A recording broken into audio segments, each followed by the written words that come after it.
Some other films that moved me a great deal, like Kurosawa, Kurosawa's film Rashomon, which in a way, it was made a few years after Citizen Kane, but it deals with the same thing, like the same story told from several different perspectives. And I've always wanted to do something like that. In fact, the only reason I still keep making films at my age and don't go into a nursing home or something is because I hope to one day make a film that can be spoken of in the same sentence with a Citizen Kane or a Rashomon. And I clearly have not done that yet. Cinema has become, a place where everything is possible. But in fact, there's very little truth to be found.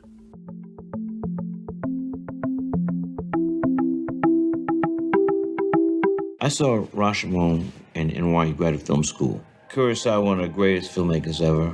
In Rashomon, you learn of this rape, murder, and several people give their own thoughts and comments on that. The storytelling and seeing how people see and feel things differently.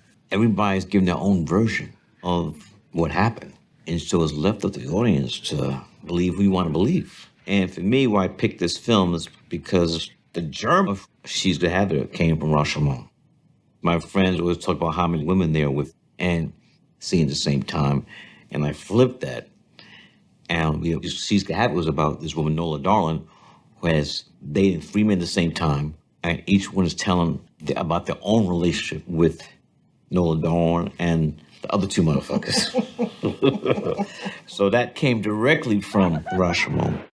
It's interesting, as talking with a friend of mine about Rashomon, of all things. I wrote a little bit about Rashomon for the New York Times, the Rashomon of Rashomon. Your remembrance of a film about remembrance? There you go. Exactly. But I take exception to the received view about Rashomon. People talk about it as an essay on the subjectivity of truth. There is no truth. Truth is how we perceive truth. Truth is how we see truth. Quintessentially postmodern idea. I don't see Rashomon that way at all. I see it as a movie about the denial of truth, about the hiding of truth, the avoidance of truth. If you like, it could be a movie about lying and misrepresentation. So here we are in an age where it seems to be the central feature of our age is just overt self-deception, delusion, lying. Maybe it was always true, but it seems more true than ever. It's not like that the truth isn't there. Truth is there, but you may never be able to access it. And why? Evidence gets lost, gets corrupted, gets destroyed. People misinterpret the evidence, or they deny it, or they elide it in some way. And I said, I'm gonna eat my shoes if you finish that one. Rashomon is the most interesting, for me, of Kurosawa's films. That and The Throne of Blood, those two stand out the most. The Throne of Blood was more accessible because most non-Japanese audiences at least knew the basic story of Macbeth. This was more creative because I don't think we'd seen anything quite like this. The main thing here is that when one sees a film, you see the characters on screen. It's not like reading where you imagine certain things. You see very specific things. You see a tree, you see a sword. So you take that, one takes that as truth. But in this film, you take it as truth, and then you find out that it is not necessarily true. And you see these various versions of the episode that has taken place that these people are talking about.